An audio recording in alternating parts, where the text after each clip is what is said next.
자, 첫 번째는 이전 회사의 업무가 마음에 들지 않아서 이직을 하게 됐다라고 얘기하는 유형입니다. 이렇게 여러분들이 이야기를 끌어가게 된다면 그 직무가 마음에 안 들었던 거면 그 회사에서 직무를 바꾸면 되지 않냐라는 질문을 할 수가 있습니다. 자, 그럼 여기서부터 여러분들은 또 핑계를 대기 시작해야 되겠죠. 굉장히 어려운 면접으로 바로 직행을 하게 됩니다. 자, 두 번째, 그렇다면 이 회사에서도 본인이 일이 마음에 안 든다면 어떻게 할 거냐? 그 회사에서도 처음에는 잘할 수 있다는 생각을 했던 거 아니냐라는 질문에도 또 다시 꿀먹은 벙어리가 될 겁니다. 분명히 여러분들은 솔직하게 업무가 마음에 들지 않아서 이직을 하게 됐다라고 얘기를 했는데 결국에 자승자박에 빠지게 될 겁니다.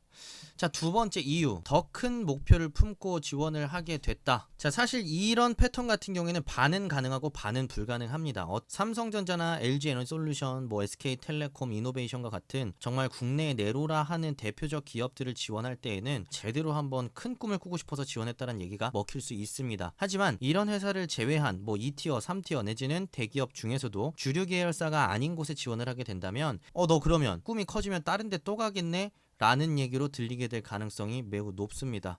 그렇기 때문에 이런 얘기도 결국엔 논리적 허점이 있을 수밖에 없다라는 것이죠. 자, 세 번째입니다. 전문성을 키울 수 없다라는 게 나는 너무 아쉽고 안타까웠다. 얘도 또 전문성 찾으러 왔네.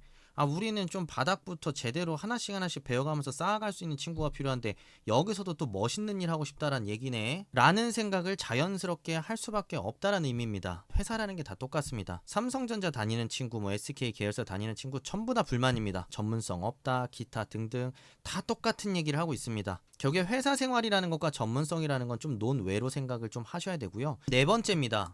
기업 문화, 분위기 자체가 성장이 정체되는 느낌이었고 사고방식도 잘 마음에 들지 않았다.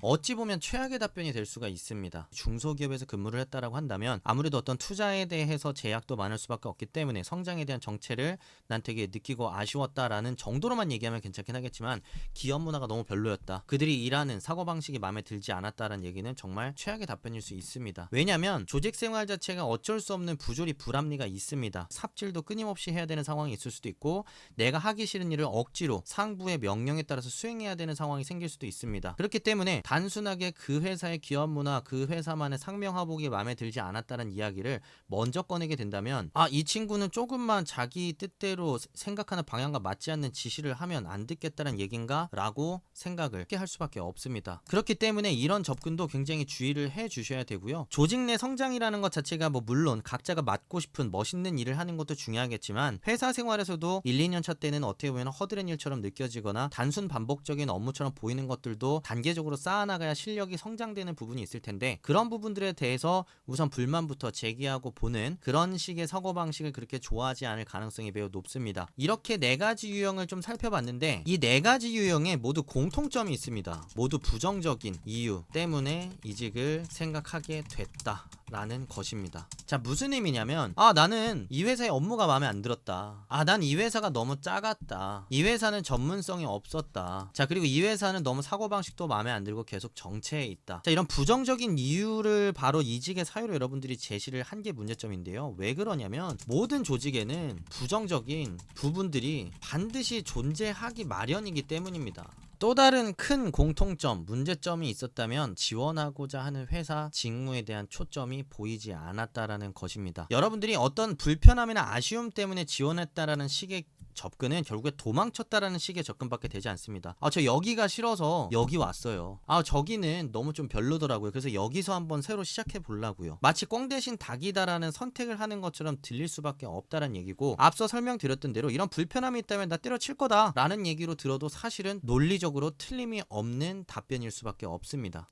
옴스잡스 채널에서는 별도의 멤버십을 운영하고 있습니다. 멤버십을 통해서는 다양한 기사의 제공부터 라이브 피드백까지 진행을 하고 있는데요. 필요하신 분들은 꼭 가입하셔서 도움을 받으시면 좋을 것 같습니다. 제가 말씀드렸던 대로 지원회사와 직무에 초점을 맞춘다라는 답변을 한번 살펴보겠습니다. 나 품질 직무를 하다가 설비 엔지니어를 지원하고 싶었다라고 생각이 들었을 때 품질도 재미있었지만 설비의 이런 점이 굉장히 매력적으로 느껴졌다. 이왕 전문성을 쌓고자 한다면 나는 품질보다는 설비 직무에서 그런 실력들을 쌓아가고 싶다라는 생각이 들었다. 이런 식으로 얘기를 하게 된다면 품질을 까는 것도 아니고 다만 설비가 더 재밌어 보였고 내가 더 하고 싶은 일이라는 생각이 들어서 지원하게 됐다라는 긍정어를 활용한 이직 사유 표현이 가능해지게 됩니다. 자, 마찬가지로 대기업 계열사를 다니는 중에서 또 다른 그룹사에 대기업 계열사로 이직하는 경우에도 지금 다니는 회사도 내로라 하는 대기업군인 건 맞았다. 복지도 좋았고 마음에 들었다. 그럼에도 나는 내가 이런 사업적 매력이 굉장히 인상적으로 다가왔고 그랬기 때문에 그 기존의 대기업 계열사도 안정성이 높았지만 그거 과감하게 버리고 다시 새롭게 지원하게 된 거다 라고 얘기한다면 이전 회사를 까는 것도 아니고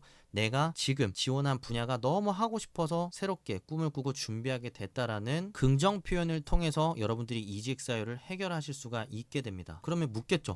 설비가 왜 더 재미있다고 생각했는가? 설비에 대해서 제대로 알고는 있는가? 자, 이런 질문들을 하게 될 가능성이 매우 높습니다. 왜냐면 너가 너무 얕은 수준에 대한 이해나 관심만 가지고 지원하는 거 아니니? 라는 부분을 확인하고 싶으시겠죠. 자, 그렇기 때문에 이런 부분에 대해서 여러분들이 철저하게 준비만 되어 있다라고 한다면 설비는 이런 부분에서 이런 부분들이 더 재밌고 이런 부분들이 내가 더 하고 싶은 일이랑 맞닿아 있다고 생각이 들어서 지원하게 됐다라는 식으로 면접을 끌고 갈 수가 있겠죠. 자, 산업 측면에서도 마찬가지입니다. 전기줄을 팔다가 배터리를 파는 회사로 여러분들이 영업직으로 이직을 했다라고 한다면 전선도 매우 중요하긴 하지만 배터리 사업이 어떤 점에서 매우 인상적이고 재밌고 다이나믹하게 느껴졌다라는 얘기로 답변을 풀어갈 수가 있을 것입니다. 결국 지원자들이 집중해야 될 부분은 산업 직무에 대한 높은 수준의 이해라는 것입니다. 단순하게 배터리 시장은 끊임없이 성장할 거라고 생각했다. 반도체가 없으면 안 되더라 라는 식의 표현으로는 안 된다는 의미입니다. 통신도 없어서는 안 되고 휴대폰도 없어서는 안 되고 석유화학 산업도 없어서는 안 됩니다. 직무와 산업에 대한 구체적 이해 수준이라는 건 방금 얘기했던 대로 없어서는 안 된다, 계속 성장할 거다가 아니라 반도체가 어떤 곳에서 어떻게 기능하고 역할을 하고 있기 때문에 우리 사회를 앞으로 더 어떻게 바꿔나갈 것이다. 구체적인 사례를 활용할 수 있어야 되고요. 구체적인 수치, 근거를 활용하는 과정에서 이 직무와 산업이 왜 매력적인지를 설득할 수 있어야만, 설명할 수 있어야만 듣는 입장에서도 이 친구가 정말로 기존에는 전선에 관심이 있었지만 이 배터리의 기능과 역할, 이 배터리 제조가 왜 중요한지, 이 산업 분야에서 배터리 제조 기술력이 어떤 식으로 발전해 나가야 되는지에 대한 이런 뚜렷한 이해 수준을 충분하게 갖추고 왔구나, 정말 관심이 있었나 보다라고 확신을 가질 수 있게 되는 것입니다. 자, 그게 바로 관련된 경험 없이도 지원할 수 있는 이유이며, 내가 CS 기획 직무를 하다가 CS 교육으로 지원해서 합격을 할 수 있고, 마케팅을 하다가 영업을 지원해서 합격을 할 수 있고, 영업을 하다가 마케팅을 지원해서 합격을 할 수도 있으며, 생산관리를 하다가 설비 직무를 지원할 수도 있고, 설비를 하다가 생산관리,